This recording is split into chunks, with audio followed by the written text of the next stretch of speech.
Hi everyone, and thanks for joining me for the full moon in Libra, which is occurring in April, on April 7th. Looks like 10:35 p.m. Eastern time. Time's going to vary. I'm vickieverlie, the rock and roll prophetess. This is a psychic astrology tune-in, hangout reading. It's not by the book astrology. It's a lot more psychic than it is astrology, although I do know astrology and have been doing readings for over 30 years. I also do psychic tarot. If you are a person who is very rigid about astrology, this means this means that by the book, then possibly this isn't the forecast for you. However, if you're somebody who's thinking, well, astrology, I don't understand it, this is going to be too much for me, hang in there. Although we're going to be talking in astrology terms, it's more psychic than anything, and the more I go along, the more I get psychic as we go along. So hang in there with me. Okay, so this is the chart for the full moon in Aries. Now, full moon in Libra. And Libra energy is all about cooperation, bringing things into balance, in harmony, partnerships.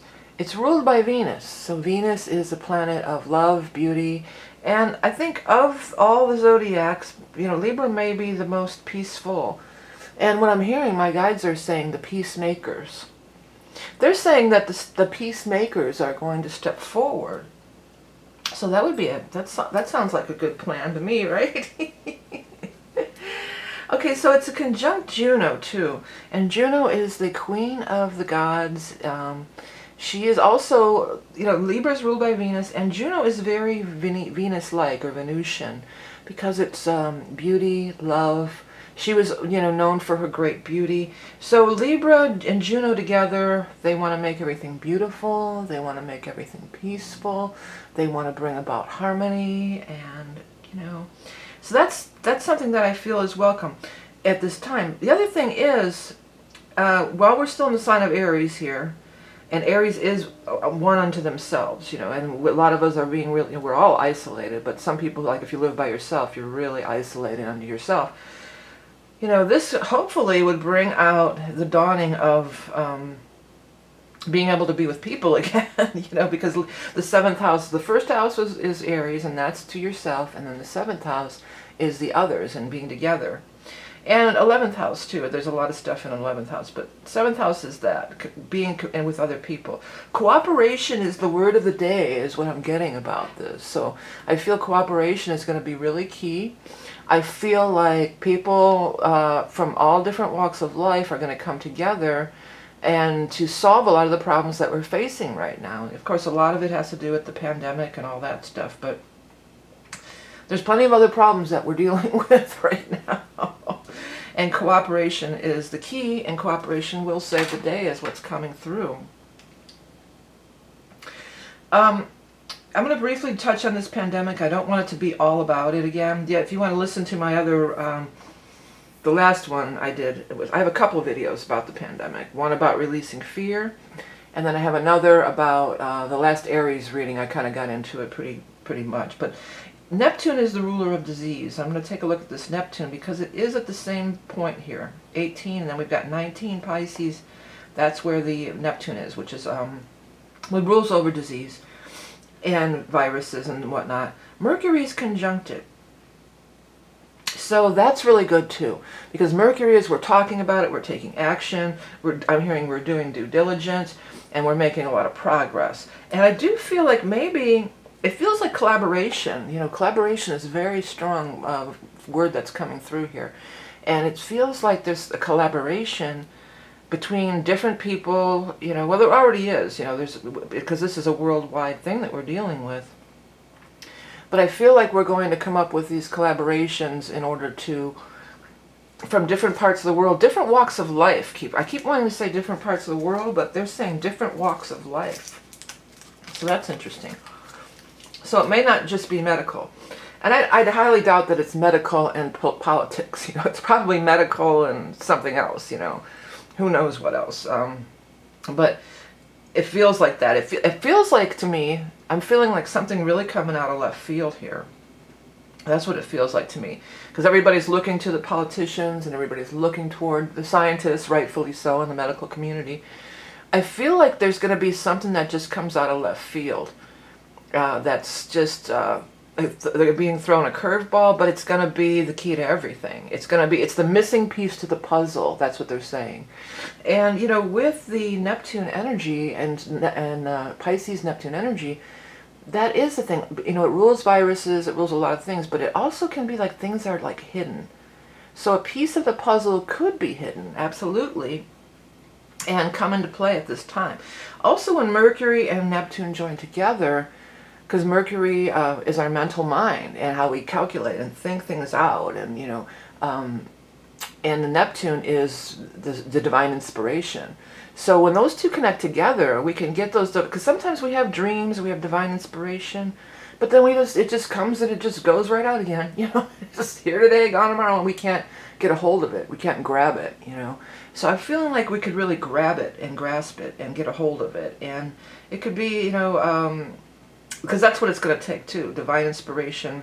And some of the greatest scientists ever lived always say that, you know, Einstein and different people, you know, I think Edison, you know, they would say, you know, it would come to them in a dream, or, you know, it came through them rather than from them, like they're the translator. So I feel like divine light is being beamed down at this time. That's another thing that I'm getting, like we're getting a lot of divine light being beamed down on us.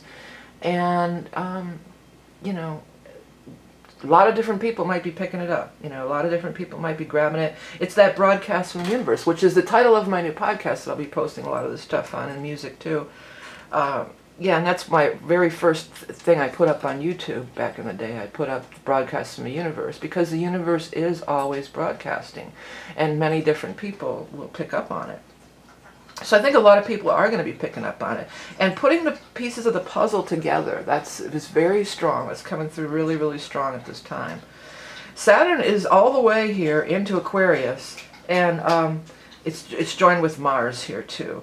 Now that can be, a lot of people will say, well, Saturn and Mars, that's going to be a warlike energy, you know, and it can be. And they are both real strong, wanting to be the dominator and wanting to be, you know, when I think about Saturn, which is ruled by Capricorn, and Mars, which is ruled by Aries, you have these two horned creatures, the ram and the goat. And when you have these two horned creatures, often they're going to lock horns, you know, and that can be. But in the sign of Aquarius, it's a little bit of a different story here. Because in the sign of Aquarius, it is for the higher good of humanity. You know, it's this,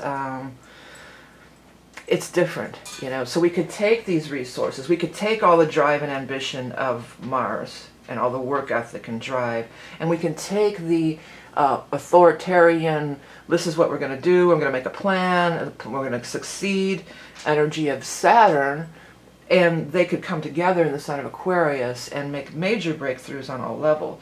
Because of the stellium in Aquarius and the full moon in Libra and the Mercury with the Neptune, there's a lot of air energy, there's a lot of mental energy, but it's also not so greedy, really, is the word I'm looking for. It's not so greedy anymore. You know, it's more about let's save humanity, let's uplift humanity, let's take it to another level. Let's combine our resources and, you know, come together. I haven't seen it lately, but it reminds me of being reminded of that movie, which I love.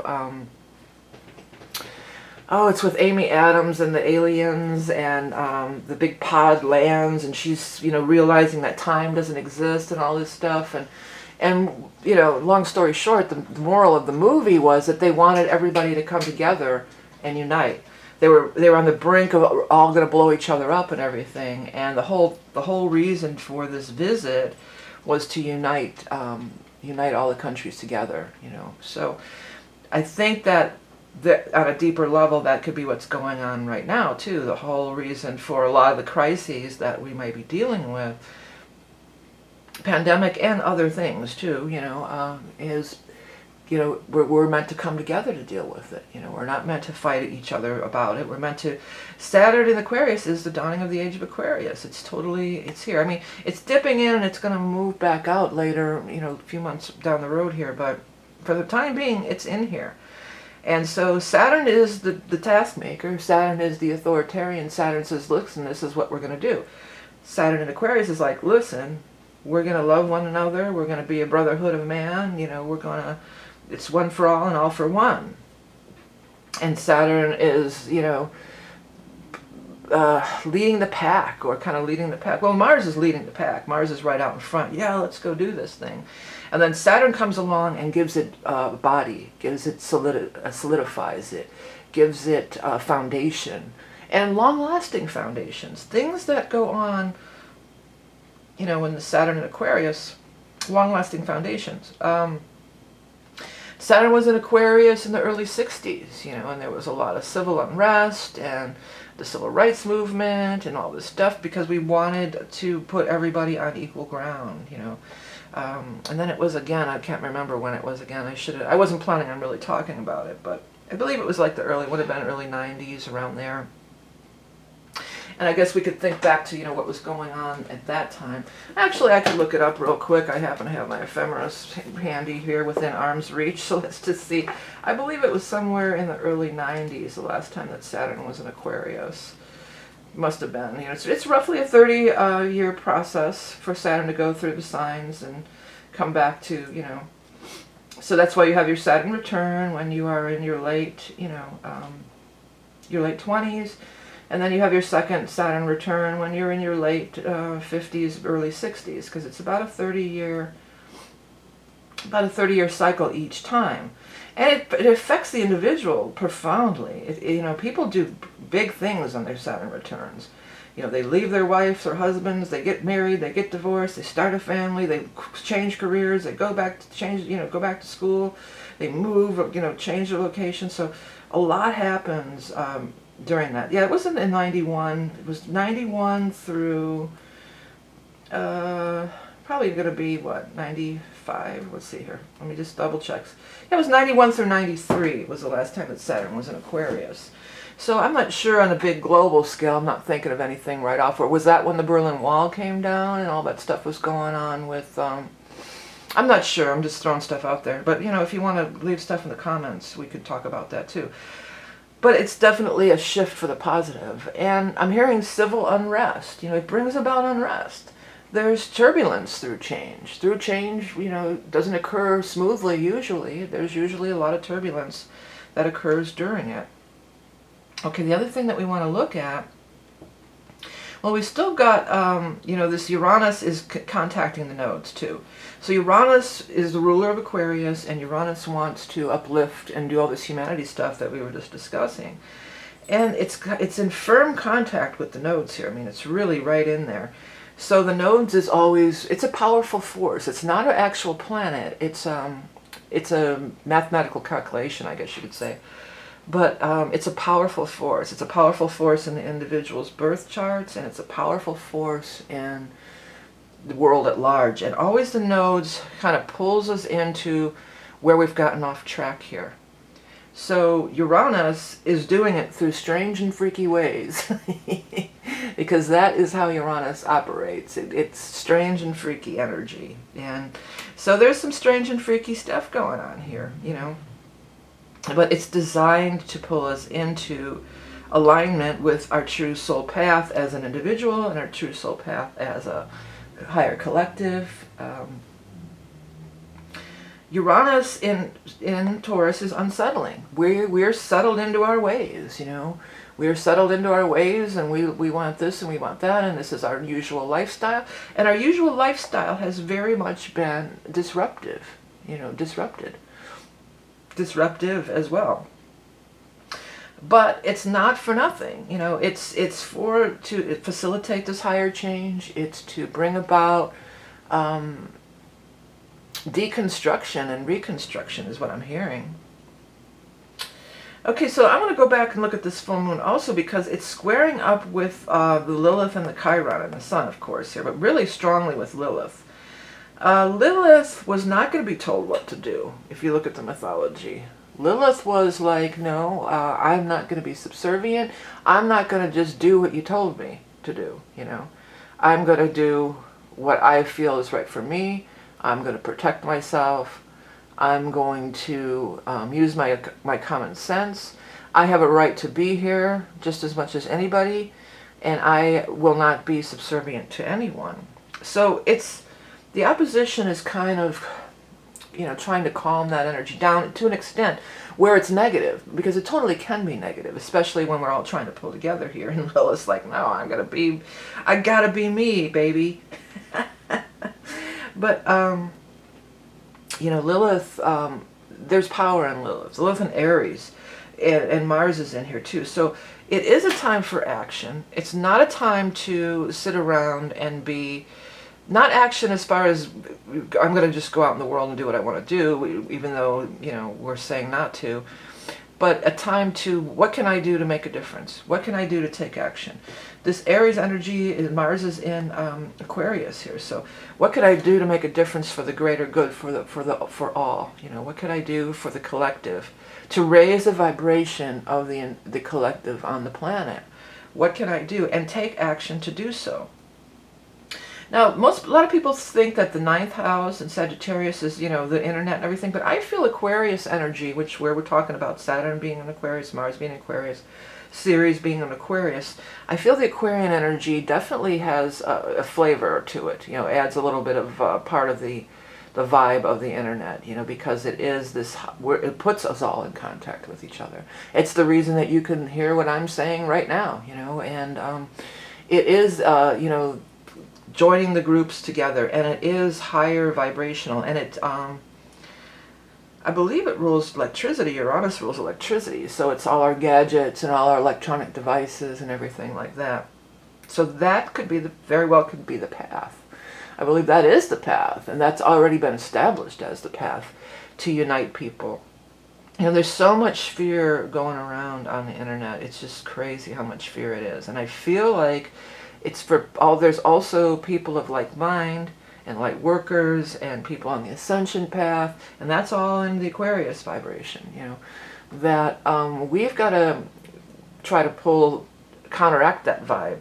That's kind of what's going on here. There's a counteraction of, I'm going to go get all the toilet paper. Aries, the worst part of Aries. There's always a positive and a negative. The negative part of Aries, I'm going to take care of me. I'm going to go get every piece of toilet paper that's in that store, and I'm going to fight you for it, And then the Libra's like, come on, I've got an extra roll. Here you go, buddy. Let's be friends. So there's that going on. There has to be, for every action, there's an equal and opposite reaction. And right now, it's a little bit skewed towards the fear and panic. So as light workers, got to put it in overtime here. We really got to. I'm hearing this old thing that from Cleveland on the radio every Friday night. There was this guy, this DJ Murray Saul, and he would go on and it's Friday, it's the weekend. He did this really long spiel, but everybody tuned in for it. It was the whole thing back in the day. And then at the end he would be like, we got to. He'd be like, gotta. Then at the end he goes, get down, damn it. So we gotta get down, damn it. He was talking about party, Then there was a few songs he played. Born to Run was one he played. There was a few songs in a row. Monday I Got Friday on My Mind. He played them right in a row, I think he's since passed away, but that was like a thing. I'm hearing that in my head. We gotta get down, damn it. So we gotta get down, damn it. We gotta get down, and maybe we gotta get up. We gotta pull the energy up, But we gotta, bring it up. Bring it up a notch, turn it up a notch, turn it up a couple levels here. And we got to counteract that. We should be trying to do so. I'm looking, if you're listening to the podcast and not watching this on YouTube, I'm looking at the chart here. And this reminds me of an arrow, a bow and arrow, that's about to be drawn back. Like this is the bow. Actually, I guess, yeah, this is the bow. And this is like an arrow that, it's like, it's about to be drawn back and then it's about to be fired, and it's going right towards the Libra energy. So I feel like this full moon in Libra is just that. It's going to be, we're pulling back into the Aries, and then it's going to be shooting off in the direction of Libra to elevate the energy of peace, harmony, and we always are on multiple timelines. This Aquarius stuff and Uranus, that's totally, Uranus energy will shift you on a timeline in a minute, in a hot minute, they're saying, yeah.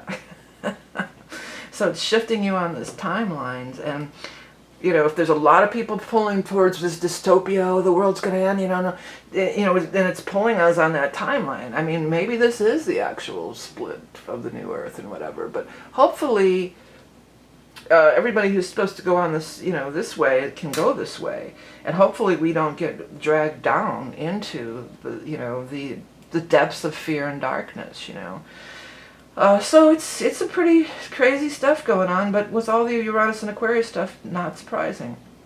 Let's look at one final thing before we wrap this up. Because we did have the Jupiter-Pluto conjunction, and it's Pallas is in there too. That's really cool that Pallas is in there, because Pallas is the MacGyver of the zodiac. Pallas thinks of bright new inventions and ideas and new ways of looking at things. So Jupiter is magnifying that energy, and hopefully that's going to bring about these downloads that we were talking about. I mean, the downloads are there. But if you're in fear and worry and stress, that's a huge barrier. The downloads are like, whoa! It's just like, picture like lights coming down from the heavens or from the sun, and it's like, whoa! And then it's like, oh my God, I gotta get the toilet paper, I gotta fear, whoa, whoa, whoa, whoa! Can't go anywhere, can't get past that. So let's get rid of that. I know you can't get rid of it. I said before in the last reading, I'll repeat it again, I said it in the fear video, it's best to... It's stored fear. It's whatever you're fearful about. It's not about this toilet paper stuff, okay? It's other fears that have been in your aura and in your body, and they're becoming dislodged and they need to be removed. So this is just a trigger. So let them be removed. You don't have to sit there. It's not, well, you don't have to do anything I say. I don't, don't do anything I say because I said so. I'm not the guru here. I'm just, astrology chick, getting downloads and broadcasting them out to myself here. But what I'm feeling is don't fight it. This is some good stuff that's happening. This is part of the ascension process. This is part of the new Earth. This is part of elevating us to the next level. And we can't go there if we've got all these grounded fears. Maybe that's what the get down, damn it, is. It's like, get down deep, find those fear pockets in your aura, and let them loose, let them go, get rid of them, purge them. It's a great purging. That was one of the things that the guys were saying. If you want to hear more about that, you can watch the fear video. I have it on YouTube. And also the Aries new moon, I did talk a lot about that as well. I don't want to make it all about the pandemic energy. Okay, so I think there's always stuff that I forget once I get through with these readings. I don't know. I can never catch everything. I don't do a lot of homework before. I like it to be really spontaneous and in the moment. So I don't plan what I'm going to say ever. I look at the chart and off we go. We're off and running. But I do feel like a really positive vibe about this. I love that the Jupiter is conjuncting the Pallas here. I love all this Aquarian energy. Venus is trining... the part of fortune is trining the Jupiter here, and Venus is in Gemini, so it's a good time to communicate. With all this Libra, we can organize, we can get together, like they're going to be doing that big prayer thing. More stuff like that. Let's keep that kind of thing going. Let's counteract and counterbalance the fear. And if you are getting into the fear, which it's only human, it's part of our human nature, try to just let it pass freely. Don't try to fight against it. Just let it pass freely. Let it be cleared from your aura and your body and everything. And just, it'll go faster that way. If you try to fight it and suppress it, then it's hard. It makes it harder, it elevates it, it makes it multiply. It's got to come out. It's got to be expelled, is what they're saying. It must be expelled. Okay. All right, so this is the reading. Thank you all, my longtime listeners. Thanks so much for tuning in all the time. I appreciate you so much. And if you're watching this, I'm uploading this on Sunday. The rest of this week, you can still get that ingress reading. It's a special reading that's available for a limited time if you want to see what the energies are for the upcoming season, and a lot of it's for the whole year. That's going to still be available till the end of the week, but I also have a lot of other different readings, soul readings, and all kinds of cool stuff if you visit my website. If you're a new listener, if you're joining me on the podcast, I'm starting posting on the podcast now. I've been doing this for a long time, and I do have a YouTube channel, so if you like what you hear and you want to hear some of my back episodes, you can go back to my YouTube channel and look at all the videos that are going on from the past, I don't know how many years now. Quite a few, getting up there. At least 6 or 7, I think I've been doing this format. Okay. So I want to send blessings out to everybody out there. Thank you so much for liking and subscribing. Please check out my website for my wares and t-shirts and different things that I offer. That keeps these readings up and going and free all the time here on YouTube, and now will be on podcast as well. Remember, you are love and beauty incarnate. Have a great full moon in Libra. Purge that fear, baby, and get down, damn it. All right, I'll speak to you next time. Bye.